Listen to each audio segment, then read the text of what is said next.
Bienvenidos, estamos en Pocas Palabras. Hoy nos acompaña el representante de la Cámara por el departamento de Risaralda, César Franco, del Partido Conservador. Representante, bienvenido.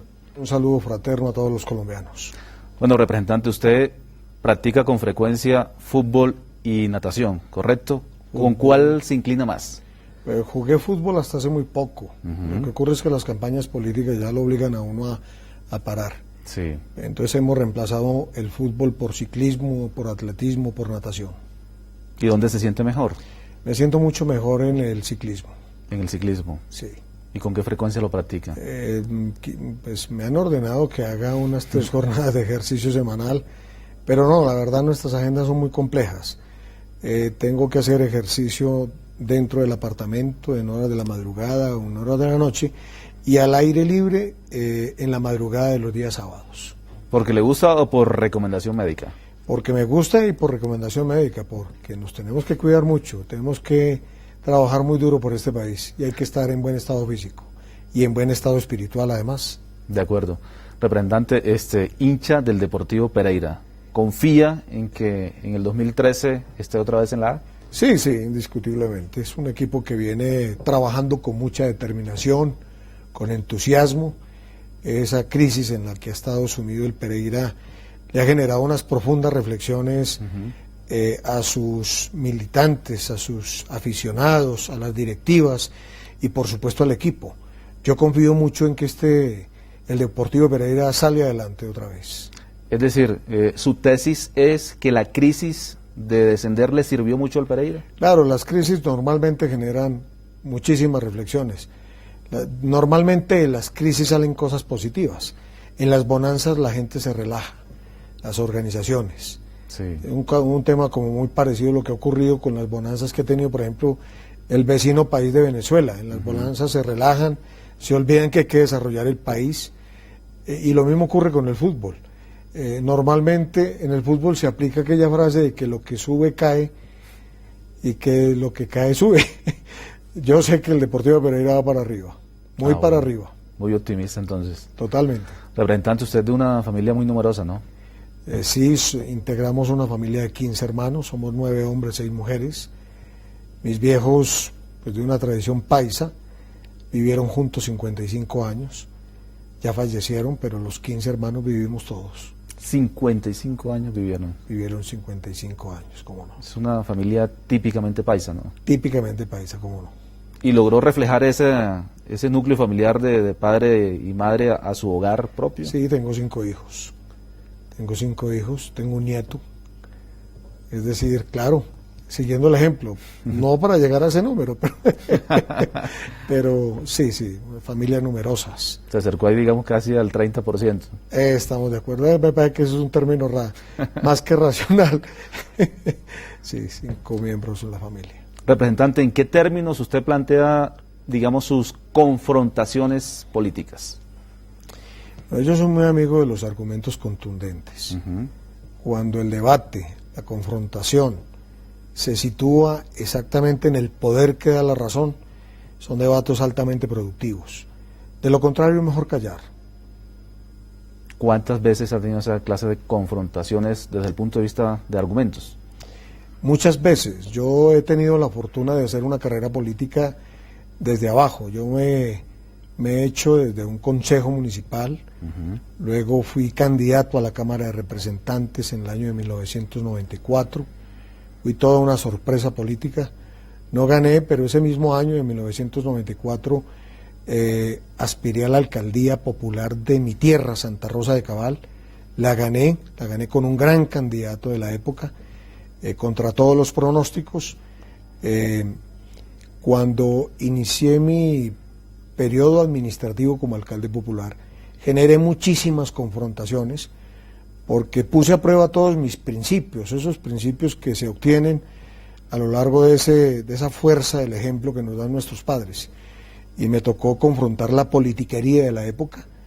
Eso obviamente me significó pisar muchos callos. De hecho, mis detractores políticos me tumbaron de la alcaldía. Yo solamente estuve como alcalde popular 10 meses, 9 días.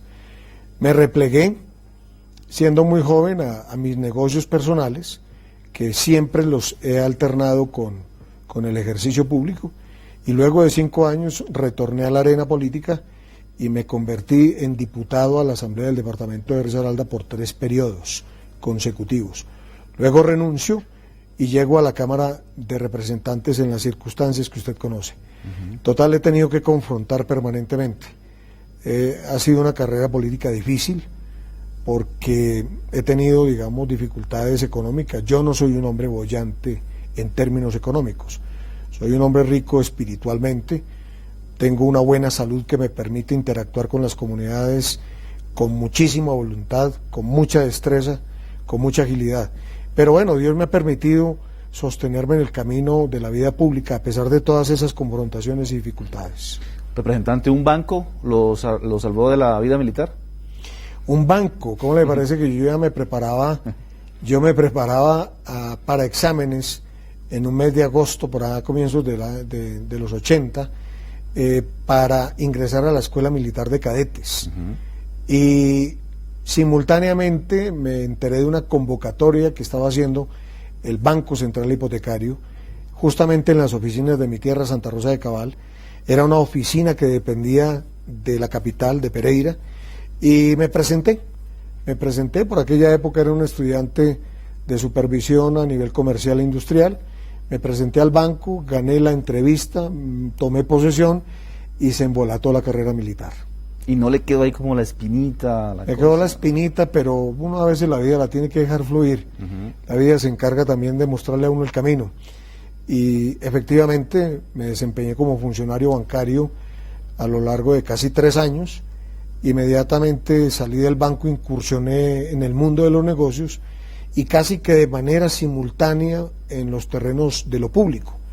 Y fue cuando inicié mi carrera como concejal, antes de ser concejal como dirigente gremial. Yo fui presidente de la Junta Directiva de la Cámara de Comercio también de mi tierra. Rápidamente me convierto en concejal de la ciudad y bueno, la carrera que usted ya conoce en el tema público. Representante, la música de los 70, de los 80 es la que más le llega al corazón. ¿Cuáles canciones recuerda así como con especial cariño? Esa generación nuestra fue muy marcada por esa explosión de baladistas entre el año 60 y el año 80. Sí. Eso fue una explosión de baladistas formidable. De hecho, yo soy un gran coleccionista de esa música. ¿La colecciona? Sí, la colecciono. De hecho, uno de los temas más bellos que yo... Son muchos temas, son cantidad de temas, de los cuales soy todo un enamorado, pero le voy a citar algunos temas. Por ejemplo, de Nino Bravo, Un beso y una flor, o Libertad de Albano y Romina Power, ¿sí?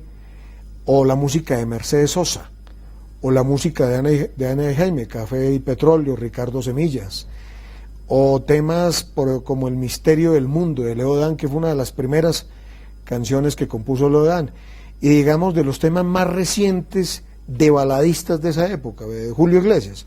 Hay un tema precioso que se llama Vuela Alto, muy dedicado especialmente a los políticos, justamente cuando caemos y cuando nos tenemos que volver a levantar como el ave fénix de nuestras cenizas.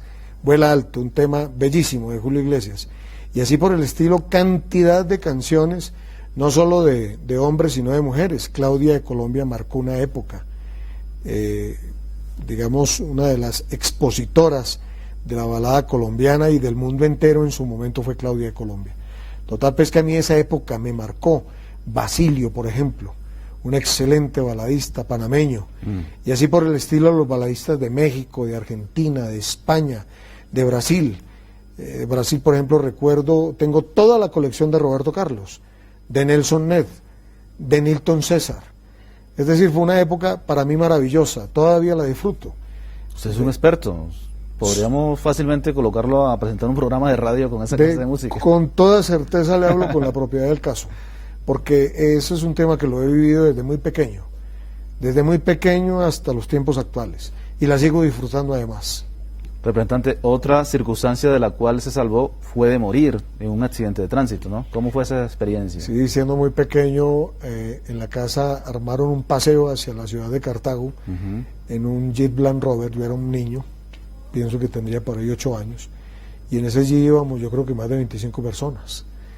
y ese jeep se volteó llegando a la ciudad de Cartago, y gracias a Dios, 25 personas en un jeep. En un jeep, sí, todos apiñados, así como se apiñan esos jeeps Carpatis en municipios tan conocidos como Belén de Umbría, en el departamento de Risaralda, o el famoso Jeep Willys, que marcó una época en todo el eje cafetero, claro, y en los llanos orientales, ¿cierto? El Jeep, el Nissan, el Carpati, marcaron una época, y esos Jeeps se apiñan de campesinos y de personas, como las chivas, y a nosotros nos ocurrió una cosa parecida. Llegando a Cartago se volteó ese carro, milagrosamente no hubo ni una sola persona con un leve rasguño, gracias a Dios. Increíble, ¿no? Increíble. Representante, ¿usted es muy impaciente? Es decir, soy de una capacidad de trabajo enorme. Sí. Me exijo mucho, pero es como, hace parte de mi naturaleza, y a veces cuando las tareas me atosigan demasiado, que no logro darle manejo al tiempo, me trato de descomponer, pero es una situación que he aprendido a manejar, a dominar. Dentro de la unidad nacional, el Partido Conservador se ha sentido un poco relegado, se siente inconformes, ha habido, digamos, como lo hablábamos al principio, alguna confrontación interna dentro de la colectividad sobre esto. La tenemos permanentemente, desde las entidades territoriales, municipios, departamentos y por supuesto a nivel nacional. Para la muestra un botón, la zambra que se armó la semana pasada cuando estábamos discutiendo en primera vuelta los estatutos del partido. Sí. Cuando nuestro presidente propuso que fuera ampliado el periodo de los directorios municipales, departamentales y por supuesto del nacional. Fue algo que cayó muy mal, porque este es un partido que se está autoestrujando en un proceso de reingeniería para recuperar su vocación de poder. Y si estamos hablando de un proceso de renovación, no cae bien que se propongan que se renueven los directorios hasta el año 2014-2015.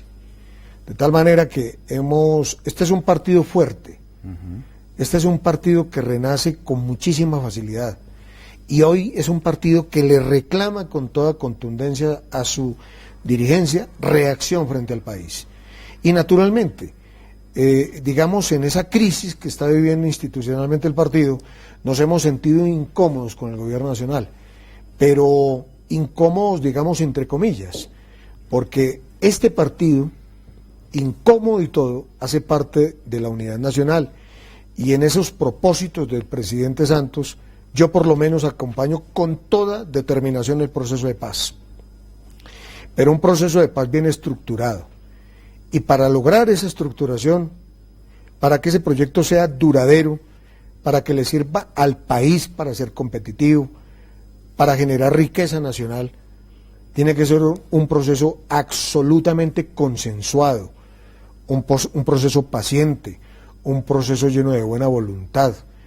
Hoy, por ejemplo, no le caería bien a un partido entrar a conciliar un proceso de paz sobre la base de tenderle un manto de impunidad a lo que ha venido ocurriendo en este país. Eso no es bueno para el país. Las heridas se tienen que conjurar debidamente, pero le apostamos al proceso de paz que ha emprendido el gobierno Santos, por lo menos en mi caso particular.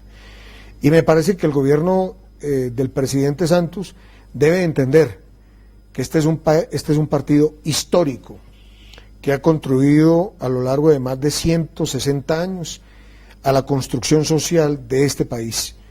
Es un partido que le ha aportado muchísimo en materia de desarrollo agrario, de desarrollo social, económico y de crecimiento humano al país. Este es un partido importante, es el partido del orden, es el partido de las libertades sociales, es el partido de la familia, es el partido de la propiedad privada, es el partido del principio de la autoridad. Este es un partido, y justamente en estos tiempos, donde el cambio climático hace su agosto, donde la naturaleza empieza a manifestarse por verse afectados los equilibrios naturales por mano del hombre, hoy más que nunca los planteamientos en materia ecológica, de desarrollo sostenible, como un factor primario que es el ambiente dentro del desarrollo social, cobra plena vigencia. Los asuntos ecológicos, los asuntos de la protección de los recursos naturales. Y nosotros los conservadores tenemos un principio bellísimo, que es el principio del orden. Donde hay equilibrio, hay armonía. Donde hay equilibrio, hay paz social. Donde hay equilibrio, hay justicia social. Y donde hay armonía, está Dios presente. El conservatismo es el partido de los equilibrios sociales, es el partido de los equilibrios humanos. Representante, ya para finalizar, defíname de forma muy puntual a los siguientes personajes. El reelecto presidente de Venezuela, Hugo Chávez. Un hombre de una tenacidad incomparable. El ministro de Minas, Federico Rengifo. Un hombre calmado, pausado, sabio. Me parece que va a ser un buen desempeño como ministro de Minas de Colombia. El expresidente Andrés Pastrana Arango. Un hombre que genera controversia, pero sin lugar a dudas una controversia que busca estrujar ese partido nuestro frente a la opinión pública. Y el presidente del Partido Conservador, Efraín Cepeda. Es un hombre hábil, políticamente hablando. Representante César Franco, muchas gracias por estar en Pocas Palabras. A ustedes muy amables. A nuestros televidentes, como siempre, muchas gracias por su compañía.